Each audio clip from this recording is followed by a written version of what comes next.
경건한 삶이라는 우리 그리스도인의 삶에 있어서 아주 중요한 그러한 덕목 중에 하나입니다.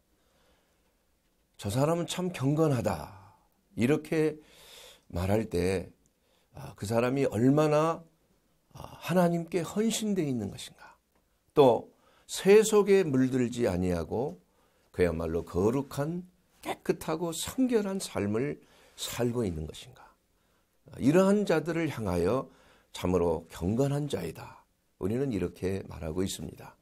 그렇기 때문에 우리 그리스도인이 경건하다는 그러한 말을 듣는 그리스도인이 되었을 때 참으로 영광스러운 것입니다. 왜냐하면 경건은 예수 그리스도의 성품에 속하는 것이요, 바로 그리스도는 살아계신 하나님이시요 하나님의 본체이시기 때문에 신의 성품에 참여하는 자, 바로 이번에 5단계의 바로 인내의 경건이라는 그러한 제목으로 경건이라는 게 무엇인가, 그리고 인내 속에 왜 경건이라는 덕목이 들어가야 하는가, 여기에 대해서 우리가 은혜를 나누기를 원하는 것입니다. 신의 성품에 참여하는 7가지의 단계에 대해서 말씀을 드리고 있습니다. 첫 번째 단계는 가장 기초적인, 우리가 믿음이 없이는 구원에 이를 수가 없습니다. 그래서 우리가 예수 그리스도를 영접하는 것은 바로 믿음을 통해서, 성령의 역사를 통해서 우리 가운데 예수님이 바로 살아계신 하나님이요 구주시라는 것을 우리가 믿음으로 받아들일 때에 우리의 신앙의 출발이 되는 것입니다. 그러나 그것으로 끝나는 것이 아니에요. 우리는 믿음의 덕이라는 것이 있어야 돼요. 덕스러운 삶, 이웃을 세우고 또한 교회를 세우고 사람에게 참으로 아름다운 그 모습을, 참 은혜를 끼치는 그러한 삶을 사는 덕스러운 삶, 이게 바로 믿는 자들이 덕이 있어야 한다는 것입니다. 또한 덕의 지식입니다. 지식이라는 것은 하나님을 아는 것입니다. 예수 그리스도를 아는 지식을 말하는 것입니다. 그렇기 때문에 우리가 덕의 지식을, 하나님의 뜻을 알므로 그 뜻 가운데 순종하고, 그 하나님의 뜻을 알므로 우리가 하나님의 뜻을 하늘에서와 같이 땅에 이루는 그러한 삶을 사는 것이 바로 덕의 지식입니다. 2번째 단계이죠. 3번째는 지식의 절제예요. 하나님을 아는 것에, 모든 것에 육신의 정욕과 안목의 정욕을 다 소멸하고 십자가에 못 박고, 이 절제 삶을 통하여서 하나님을 아는 그 선하신 뜻이 내 삶 속에 이루어지도록 하는 것입니다. 4번째는 절제 인내를, 인내라는 것은 무엇입니까? 지속적인 것을 말해요. 오래 참는 것을 말합니다. 참 스트레스가 있고 어려운 환경이 있고 환난이 있을지라도 그것을 참고 견디는 것이 바로 인내인 것입니다. 그러므로 인내라는 덕목은 우리 그리스도인에 있어서 출발이요 마지막인 사랑의 장에, 사랑은 오래 참고 또 사랑은 모든 것을 견디느니라. 이만큼 인내가 중요한 것입니다. 그래서 오늘 여러분과 나누고 싶은 그 덕목은 5번째 단계입니다. 5번째 단계는 바로 인내의 경건이라는 덕목입니다. 이 경건이라는 게 무슨 말일까요? 경건이라는 그 말씀의 그 뜻은 유세비오라는 그 말입니다. 유라는 말은 좋다, 그런 말입니다. 세비오란 말은 또한 존경할 만한 것이다. 그래서 이 경건이란 그 원어의 뜻은 바로 존경할 만한 태도를 말하는 것이다. 저 사람 참 경건해 하면은 바로 하나님 안에서 신앙을 가질 뿐만이 아니라 모든 범사에 존경을 받을 만한 그리스도인으로서 예수 그리스도를 닮는 인격의 성장에 있어서 5번째 단계까지 도달했다고 말할 수가 있는 것입니다. 우리가 신앙생활을 한다. 우리 그리스도인들에게 한 가지 참 이 맹점이라고 그럴까요? 우리가 믿음으로 말미암아 하나님의 은혜로 에베소서 2장 8절에 있는 말씀으로 말미암아 너희가 구원을 받은 것은 행함으로 된 것이 아니라 오직 하나님의 은혜로 믿음으로 말미암아 우리에게 주시는 하나님의 선물이다. 이러한 것을 이게 진리의 말씀인 것은 틀림없습니다. 그러나 우리가 이 구원이라는 것은 행함으로 받는 건 아닙니다. 믿음으로 받는 것이에요. 예수 그리스도를 내 하나님 나의 구주로 영접하여 믿을 때에 마음으로 믿고 입으로 시인할 때에 우리가 구원에 이르게 되는데 그것으로 끝나는 것이 신앙이라면 얼마나 좋겠습니까? 그러나 그것은 이제 시작이에요. 그렇다고 해서 우리가 구원을 받은 것이 아닙니다. 아직 구원을 이룬 것이 아니에요. 우리는 구원의 확신을 가지고 신앙생활을 하지만 그러나 언젠가는 그 구원이 완성되기까지 우리는 끊임없는 연단과 훈련이 우리에게 필요하다고 성경은 말씀하고 있는 것입니다. 그래서 고린도후서 9장 25절에 있는 말씀에 이기기를 다투는 자마다 모든 일에 절제하나니 그들은 썩을 승리자의 관을 얻고자 하되 우리는 썩지 아니할 것을 얻고자 하노라. 바로 우리 그리스도인은 신앙의 선한 경주를 달리는 운동선수와 같고 또 에베레스트와 같은 높은 산을 바라보면서 그 산을 또한 오르기 위해서 준비하고 훈련하고 그 산행에 가는 그러한 산악인과 같다. 이렇게 저는 오늘 말씀드리고 싶은 것입니다. 신의 성품에 참여하는 자, 바로 인내의 경건이라는 그 제목을 통해서 우리는 이 경건이 도대체 우리의 삶 속에 왜 중요한 것인가? 왜 우리는 경건한 삶을 살아야 되는 것인가? 여러분 한번 잘 생각해 보십시오. 우리가 신앙의 열매라는 것은 노력으로 열려지는 게 아닙니다. 예수님께서 말씀하셨어요. 나는 포도나무요 너희는 가지니 너희가 나를 통하지 않고서는 나와 붙어있지 않고서는 아무것도 할 수 없습니다. 포도나무의 가지에 포도가 주렁주렁 열리게 되는 것은 가지의 노력으로 된 게 아니에요. 가지의 힘은 가지의 그 열매가 맺는 그 길은 뭐냐? 그 나무 줄기에 붙어 있기만 하면 열매는 맺어지게 있는 거예요. 그래서 실제로 열매는 나무가 열매를 맺는 것입니다. 그러나 이 경건이라고 하는 것, 믿음에서 사랑에 이르기까지 그 7가지의 그 단계를 거치는 신의 성품에 참여하는 자가 되기 위해서는 단순한 믿음으로 해결되는 게 아니에요. 단순히 그리스도와 연합을 통해서 해결되는 게 아니라는 것입니다. 성령의 열매는 우리의 노력으로 되는 것이 아니고 그리스도와 연합을 통해서 맺어지는 동시에 열리는 그러한 열매이지만 사랑의 열매가 맺으면 희락, 화평, 자비, 양선, 충성, 온유, 절제 이 모든 열매가 동시에 열리는 거예요. 그러나 사랑의 열매를 맺지 못하고 충성의 열매를 맺지 못하면 사랑의 열매도 맺지 못하고 다른 모든 온유와 자비와 양선의 열매도 맺지 못하는 것이에요.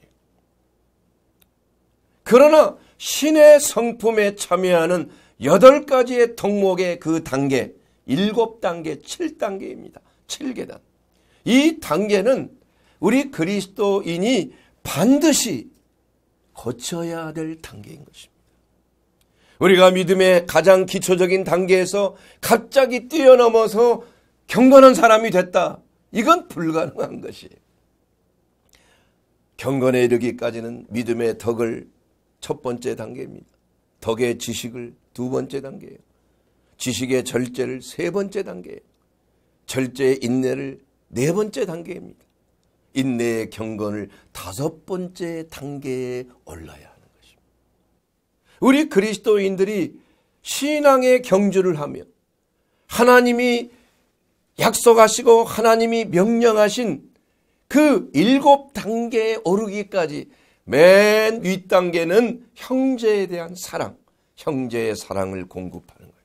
사랑이 최고의 단계입니다. 아가페적인 사랑이에요. 믿음이 제일 밑에예요. 이러한 단계에 오르기까지 우리는 끊임없는 신앙의 경주를 해야 하는 것입니다. 이것은 마치 수도자의 삶과 같아요. 우리는 그저 구원받은 것으로 끝나고 이제 예수 그리스도께서 우리를 위하여 십자가를 지시고 물과 피를 쏟았으니까 우리는 안식하고 이제는 이 땅에서 잘 먹고 잘 살고 건강하게 살다가 주님이 부르시면 천국 가면 그것으로 끝이다. 이런 안일한 생각을 하지 말란 얘기예요. 그렇게 해서 구원에 이를 수가 없는 것입니다. 구원은 행위로 얻는 것이 아니지만 그러나 믿음으로 구원을 받은 자들은 반드시 그 단계를 거쳐야 하는 것이 거치지 않고서는 천성에 갈 수가 없다 이겁니다. 부끄러운 구원을 받을 수 있어요. 마치 불난 집에 그냥 소방대원이 가서 급히 그냥 뛰어들어가서 그 죽어가는 사람을 그냥 구해내는 그러한 구원이 있을 수가 있어요. 마지막 예수님 우편에서 십자가를 진 강도도 구원을 받았어요. 마지막. 그러나 그가 무슨 면류관이 있겠습니까? 우리에게는 하나님께서 예비하신 분명한 면류관을 위하여 부르신 부름의 상을 위하여 우리는 절제하고 인내하고 경건을 통해서 형제 우애를 통해서 사랑을 통해서 그 단계를 달성하는 것이 우리 그리스도인의 삶이라는 것입니다.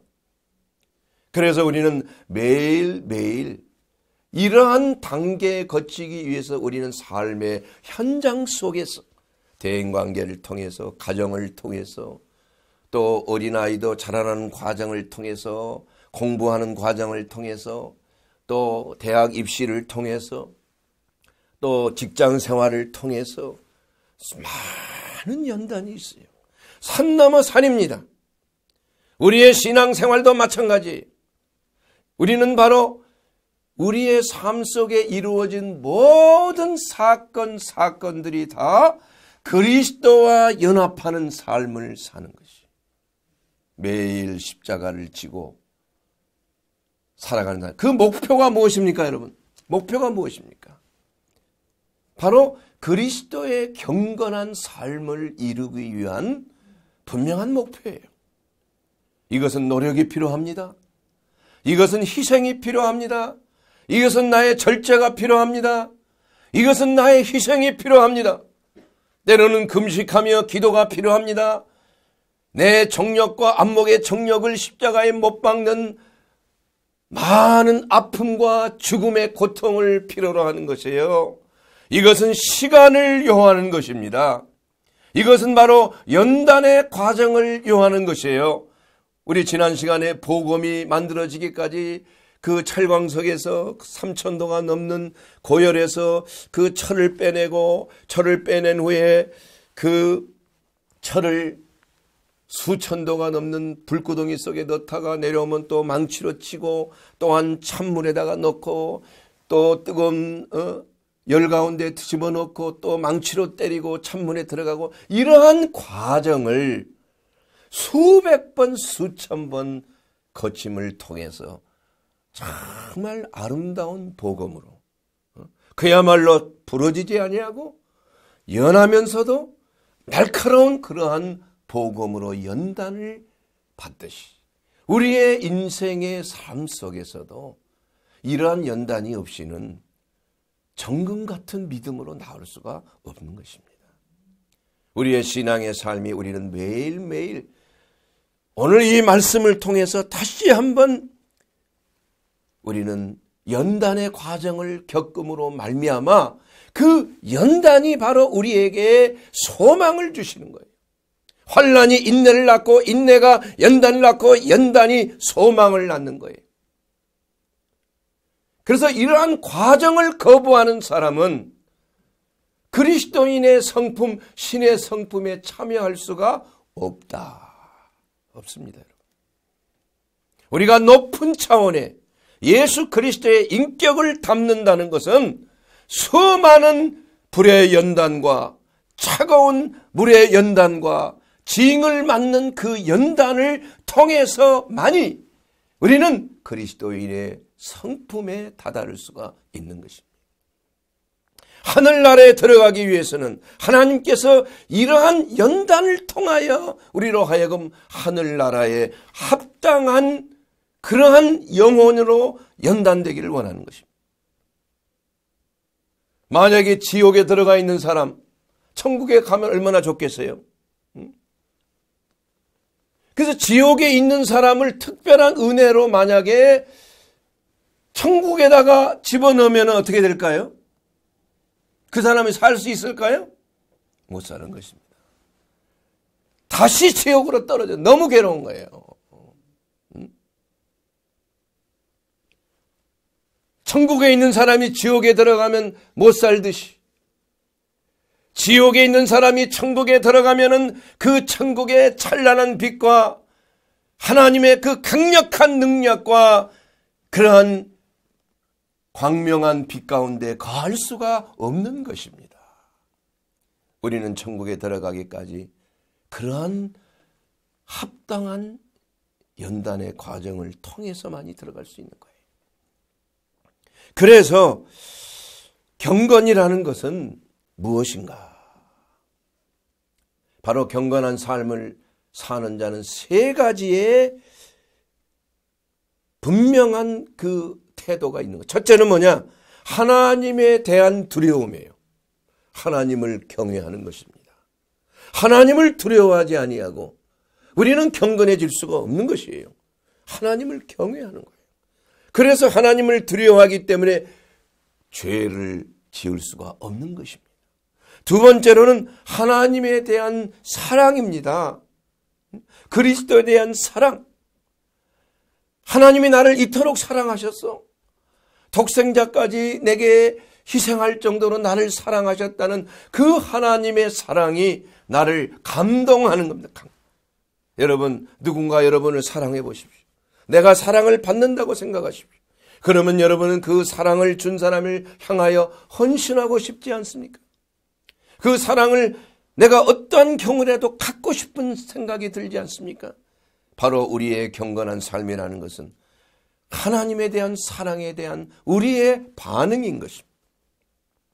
또한 세 번째로는 우리가 하나님에 대한 갈망이에요. 하나님을 간절히 바라는 것입니다. 여호와를 바라라. 우리 하나님을 사모하고 하나님께 내 자신을 드리고 싶고 오늘 이 가운데 예배드리러 오는 자들이 하나님을 바라고 하나님을 갈망하기 때문에 이 자리에 온 것이에요. 이것은 성령의 능력인 것입니다. 이것은 경건의 능력인 것이에요. 경건의 모양은 있으나 경건의 능력은 부인하는 이러한 자들에게서 너희는 돌아서라, 이렇게 성경은 말씀하고 있는 것입니다. 예배드리는 것 자체가 바로 경건의 모양, 예배는 경건의 모양이죠. 그러나 그 예배 속에는 엄청난 하나님의 능력이 들어가 있는 것이에요. 어떠한 능력입니까? 생명과 경건에 속한 하나님의 능력이 우리 가운데 주셨다 말씀하셨어요. 하나님을 알므로 우리가 하나님 앞에 나와서 예배가 진정으로 무엇인지를 깨닫고 그 예배를 통하여 우리는 하나님의 능력을 받게 된다. 이렇게 성경은 말씀하고 있는 것입니다. 그래서 경건한 삶을 산다는 것은 예수님을 닮는 삶이요. 예수님을 닮는 삶이라는 것은 바로 예배 드리는 삶이에요. 제가 존경하는 별세 신학 이중표 목사님 이미 소천하셨지만 그분은 살아계실 때 예수님을 어떻게 닮는 것인가? 내가 세상을 이별하고 어떻게 예수 그리스도를 닮는 삶을 살 것인가? 여기에 대해서 그 네 가지, 이 세 가지가 그의 그 목표가 있었습니다. 첫째는 뭐냐? 예수님의 경건이라는 것은 예배 드리는 습관이다. 예배 드리는 습관이에요. 예배라는 것은 히브리어로 아바드라는 것입니다. 아바드. 아바드는 섬긴다 이런 의미를 가지고 있어요. 우리가 예배를 드릴 때 단순하게 예배 참석하는 것만으로 되는 것이 아니라 정말 하나님을 섬기는 것입니다. 우리가 하나님을 섬긴다는 것은 예수님께서도 어떻게 섬기느냐? 예배 드릴 때가 오나니 바로 신령과 진정으로 예배 드릴 때가 온다 이렇게 말씀하셨어요. 지금 때가 이때이니라. 사마리아인은 지식이 없으므로 영으로만 예배를 드렸어. 마음으로만 예배를 드렸습니다. 그러나 유대인은 지식은 있지만은 성령이 없으므로 지식으로 예배드리는 그러한 반쪽이야. 우리 하나님께서 그러한 예배를 받으시지 아니하신다는 거예요. 그래서 예배 드리는 자는 성령과 진리의 말씀 안에서 예배를 드리는 것이에요.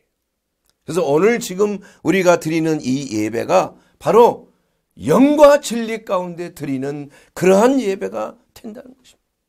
예수님께서도 습관을 쫓아서 전례대로 늘 부모님과 함께 어린 시절부터 예배를 드리셨어요. 심지어는 예수님은 갑자기 부모를 떠나서 사라지고 말았어요. 그 마리아와 요셉이 3일 동안을 예수님을 찾으러 돌아다녔어요. 다시 예루살렘에 가서 예배드리고 돌아가는데 고향으로 돌아가는데 예수님이 안 보이는 거예요. 물어서 찾다가 결국은 성전에서 예배드리는 장소에서 예수님이 계신 것이에요. 아야, 어떻게 우리가 이렇게 애타게 너를 찾았는데 너는 도대체 왜 그러느냐? 그래서 예수님 뭐라 그랬어요? 내 아버지의 집에 내가 있어야 될 줄 모르셨나이까. 이와 같이 예수님은 늘 하나님께 예배드리는 자세요. 늘 하나님 아버지께 내 자신과 몸과 마음을 다 바치는 그러한 삶을 사셨습니다. 예수님의 습관이 바로 예배였어요. 두 번째로는 예수님의 그 경건은 바로 성경을 읽는 습관이었습니다. 누가복음 4장 16절을 보게 되면 예수께서 그 자라나신 곳 나사렛에 이르사 안식일에 자기 규례대로 회당에 들어가셔서 성경을 읽고 서심해 이렇게 말씀하셨어요. 그래서 그 규례대로라는 그 말은 전례대로라는 그 말과 똑같은 에도스라는 단어를 쓰고 있어요. 에도스라는 그 단어는 습관입니다. 자연스럽게 습관을 쫓아서 예배드리고 습관을 쫓아서 하나님의 말씀을 묵상하고 하나님의 말씀을 읽는 것이에요. 계시록 1장 3절에 이 예언의 말씀을 읽는 자와 듣는 자들과 그 가운데 기록한 것을 지키는 자들은 복이 있나니라. 복이 있는 자는 시편 1편에 보게 되면 주야로 하나님의 말씀을 묵상하는 자가 시냇가에 심기운 나무가 사시사철 푸르른 것처럼 열매를 맺는 것처럼 하나님의 말씀을 습관적으로 읽어나가는 이것이 바로 경건의 예수님의 경건의 습관이에요. 사랑하는 여러분, 하나님의 말씀을 늘 간직하게 되기를 바랍니다. 하나님의 말씀에 여러분의 눈이 늘 가 있게 되기를 바랍니다. 하나님의 말씀에 여러분의 귀가 늘 쫑긋 세워지게 되기를 바랍니다. 이건 자가 복이 있다 성경은 말씀하고 있어요. 그러므로 경건에 이르는 그러한 습관, 바로 하나님의 말씀을 늘 묵상하고 하나님의 말씀을 소리내어 읽는 것입니다. 하나님 앞에 예배를 드리는 그러한 습관인 것입니다. 세 번째 습관은 예수님의 경건은 기도하는 습관이에요. 기도하는 습관. 누가복음 22장 39절에 예수께서 나가사 습관을 쫓아서 감난산에서 제자들도 쫓아가더라. 감난산에 가실 때 습관을 쫓아서 예배를 드릴 뿐만이 아니라 습관을 쫓아서 기도하러 가셨다 이겁니다. 우리는 어디를 가든지 기도할 수 있는 곳을 찾아야 돼요. 어디를 가든지 하나님 앞에 무릎을 꿇어야 돼요. 하나님과 교통하는 삶을 사는 자. 이것이 바로 예수님을 닮는 경건의 모습이라 이겁니다. 여러분이 집에 가면 집에 어떠한 장소를 만들어 놓고 기도하는 습관을 가져야 됩니다. 여러분의 직장이면 직장 어느 한적한 곳에 시간을 정해놓고 기도할 수 있는 곳을 마련해야 되는 것입니다. 여러분이 어떤 처소에 갔을 때도 그곳이 바로 하나님을 만나는 장소가 되는 기도의 장소가 될 수 있는 그러한 곳을 찾아야 되는 것입니다. 기도는 무시무시한 능력을 가지고 있어요. 우리가 기도는 하나님과 우리와의 관계 속에서 우리의 필요를 하나님 달라고 기도하는 것만이 기도가 아니에요. 우리의 기도 제목을 하나님 앞에 드리고 하나님께서 그 기도 제목에 응답하는 것을 바라는 것이 아닙니다. 기도라는 것은 선포의 기도가 있는 거예요. 사단의 강력한 진을 무너뜨리는 기도가 있는 것입니다. 하나님을 향하여 우리가 드리는 기도가 있는가 하면 우리는 세상을 향하여, 물질을 향하여, 또한 눈에 우리 앞에 놓여져 있는 사탄을 향하여 강력한 능력의 기도를 선포할 수가 있다는 것입니다. 여러분, 원수 마귀가 하는 것은 무엇입니까?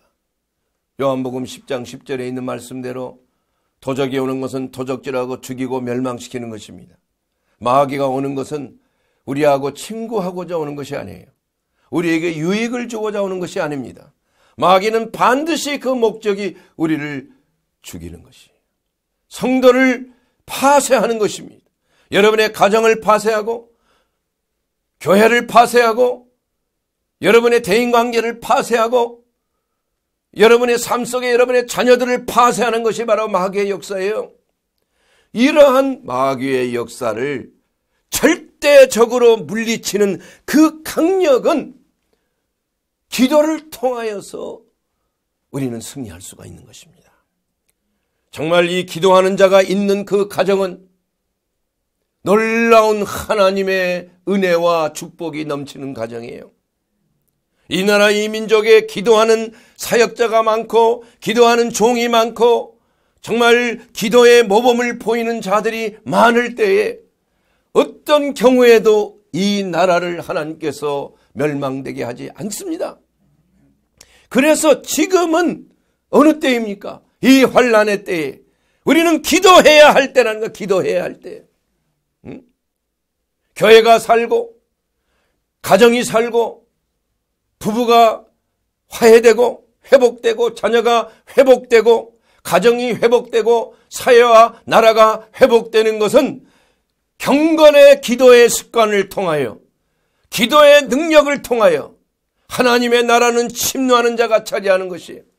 우리가 마귀의 단단한 그 진을 무너뜨리는 것은 오직 하나님의 전신갑주를 입고 기도의 능력으로 선포함으로 마귀의 진을 파는 것이에요.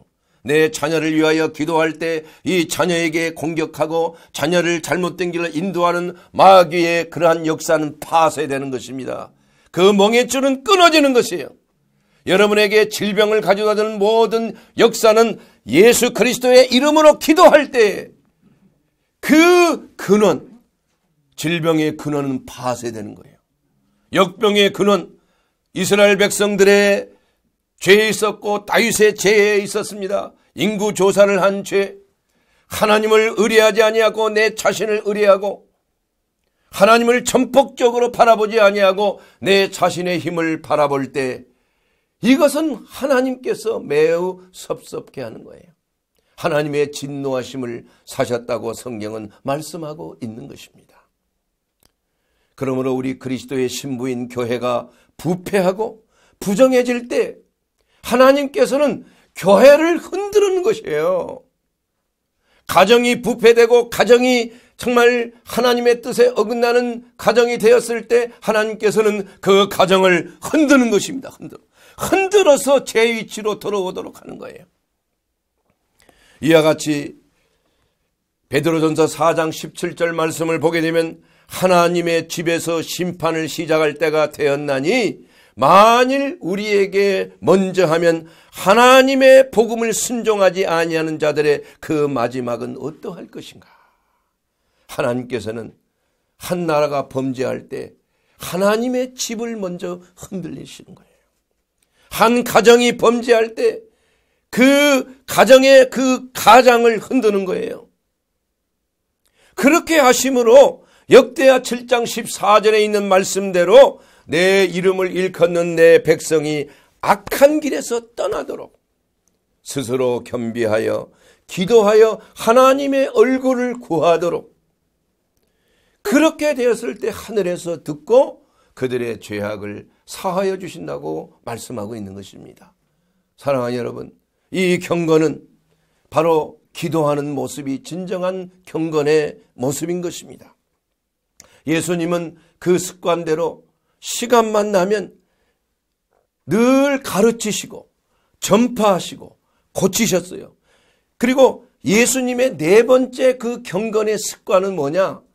전도의 습관이에요. 전파하는 습관입니다. 어디를 가든지 복음을 전했어요. 무슨 복음?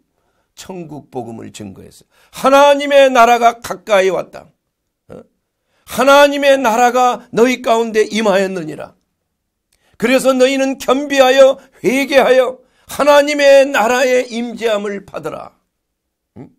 이렇게 하시면서 하나님께서는 갈릴리를 두루다니시면서 그 회당에 가르치시고 천국 복음을 전파하시고 백성 중에 모든 약한 것을 고치시고 병을 고치셨다. 이렇게 성경은 말씀하고 있는 것입니다. 예수님의 전도 사역에는 반드시 세 가지의 사역이 동시에 존재했습니다. 그야말로 예수님은 영과 혼과 육이 동시에 치유되고 회복되는 그러한 놀라운 은혜를 주신 것입니다. 그래서 요한복음 7장 23절에 베데스다에 38년 된 그 병자를 치료하시고 이 사람의 전신을 내가 고쳤다. 이렇게 성경은 말씀하고 있습니다. 이 전신을 고쳤다는 말은 영어 성경에 보면 healing the whole man이에요.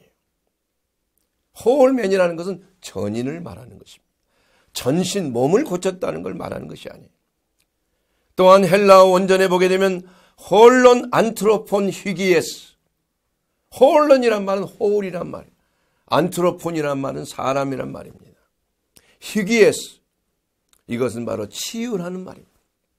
이와 같이 하나님께서는 우리들의 전신을 고치셨는데, 전인을 이것은 복음을 전파할 때 우리 하나님께서 우리 가운데 역사하신 거예요. 우리가 경건한 사람의 습관은 뭐냐?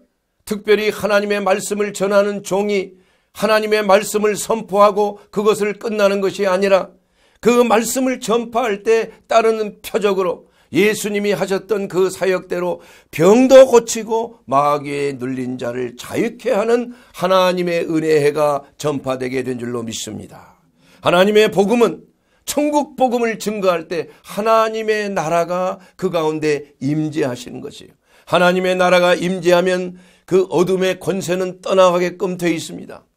그래서 하나님의 말씀만 선포하고 끝나는 것이 아니라 그 말씀 속에 역사하시는 하나님의 능력의 복음이 전파되고 그들이 가지고 있는 모든 문제가 해결이 되고 그들이 가지고 있는 육신의 질병과 영혼의 질병과 마귀에 눌린 모든 것들이 자유케 되는 은혜의 해가 그리스도 예수 안에서 여러분에게 임하는 줄로 믿습니다. 하나님의 크신 권능이 바로 복음 전도를 통해서 나타나는 것이. 복음에는 능력이 있습니다. 우리에게 이 복음은 말로만 된 것이 아니라 오직 능력과 성령과 큰 확신으로 된 것이다. 이렇게 말씀했습니다. 내가 복음을 부끄러워하지 아니하노니 이 복음은 모든 믿는 자에게 구원을 주시는 하나님의 능력이 됨이라. 복음을 들을 때 하나님의 능력이 여러 가운데 임하는 거예요. 복음을 들을 때 여러분의 가지고 있는 모든 어둠의 권세의 결박이 풀려지는 줄로 믿습니다. 복음을 들을 때 병도 고침받게 되는 줄로 믿습니다. 이것은 자연스러운 현상이에요. 하나님의 나라가 임하면은 바로 여러분 안에 있는 모든 흑암의 권세에서 가져다주는 질병의 문제, 경제적인 어려움의 문제, 또한 중독의 문제, 악습의 문제, 이런 세상의 정욕의 문제, 여기에 그냥 매여서 종노릇하는 것입니다. 종노릇해요. 이러한 악습에서 내가 해방돼야 됨에도 불구하고 해방되지 못하는 거예요. 이것이 바로 중독의 현상이에요. 그래서 예수 그리스도는 우리의 해방자시요, 우리로 하여금 모든 이러한 마귀의 중독에서 자유케 하는 하나님의 능력이 되는 거예요. 마귀가 하는 것은 첫째는 미혹이에요. 속임수입니다. 둘째는 그 속이는 자를 속박하는 거예요. 자기의 노예로 삼는 것입니다. 그리고 나서 노예로 삼은 다음에는 그 다음에 학대가 들어가는 거예요. 추행이 들어가는 것입니다. 고문을 받는 것이에요. 그러나 노예가 되었기 때문에 마지못해서 그 길로 가는 거예요. 결국은 파멸이에요.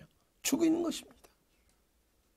오직 이러한 죽음의 파멸과 중독에서 해방되는 것은 우리의 해방자이신 예수 그리스도 안에 있을 때, 예수 그리스도의 복음의 능력이 나타날 때, 오늘 이 시간 예수 그리스도의 복음이 오늘 이 시간을 통해서, 이 방한 공기를 통해서, 또한 인터넷과 이 전파를 통해서, 방송을 통하여 이 복음이 전파될 때 하나님의 능력도 동시에 역사하는 줄로 믿습니다.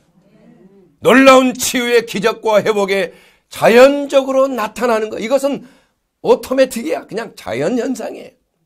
복음이 전파되면 하나님의 나라가 임하는 것이요, 여러분 안에 있는 모든 어둠의 흑암의 권세와 모든 흑암의 눌림에서 자유케 되는 줄로 믿습니다.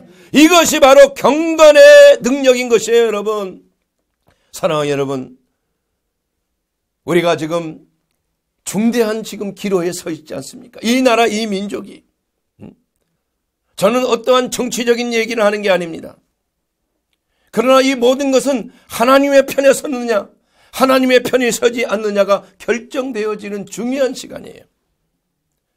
그런데 4월 15일이 어떤 날입니까? 바로 유월절이 끝나는 거예요.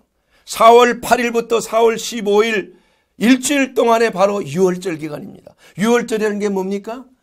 바로 유월절은 어린 양, 죽음의 사자가 어린 양의 피를 문지방과 문설주에 발랐을 때에 그 죽음의 사자가 유월했다, 넘어가는 것입니다. 할렐루야. 사랑하는 여러분, 이 나라 이 민족에 우리의 어린 양, 하나님의 어린 양 대신 예수 그리스도의 그 보배로운 피가 바로 이 민족을 모든 재앙에서 건져주실 줄 믿습니다. 저는 하나님의 놀라운 기적이 일어날 것을 저는 확신합니다. 우리 하나님께서, 예수 그리스도께서 마지막 성만찬을 하실 때 빵과 포도주를 하셨는데 어린 양은 없다. 이거 어린 양 유월절 때예요. 유월절 때에 예수님이 그 최후의 만찬을 하신 거예요. 자기 자신이 바로 유월절의 어린 양이라는 것을 말씀하셨습니다. 그러면서 양은 어디 있느냐? 내 몸이, 내 피가 바로 어린 양의 피요 어린 양의 몸이다 이거예요. 너희가 이것을 먹고 너희가 이것을 마시면 살리라.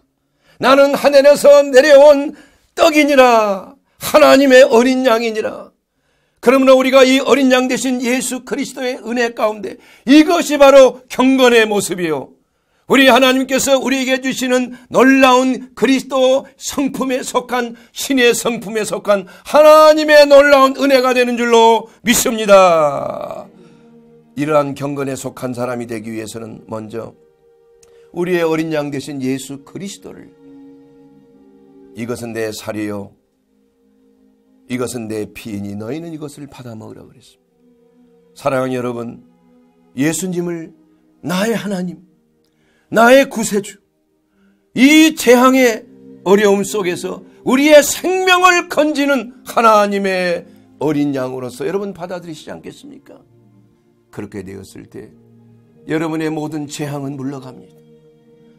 여러분이 당하는 모든 죽음과 사망의 골짜기에서도 그리스도의 보배로운 피가 여러분의 가정과 여러분의 자녀들 가운데 발라졌을 때 여러분은 안전하게 거하게 될 줄 믿습니다. 오늘 예수 그리스도를 영접하는 자, 그 이름을 믿는 자들에게는 하나님의 자녀가 된 권세를 주셨습니다. 여러분, 예수 그리스도 안에서 신의 성품에 참여하는 믿음의 덕을, 덕의 지식을, 지식의 절제를, 절제의 인내를, 인내의 경건을, 하나님을 경외하고 하나님을 바라보고 하나님을 갈망하는 저와 여러분이 되시기를 주의 이름으로 축원합니다.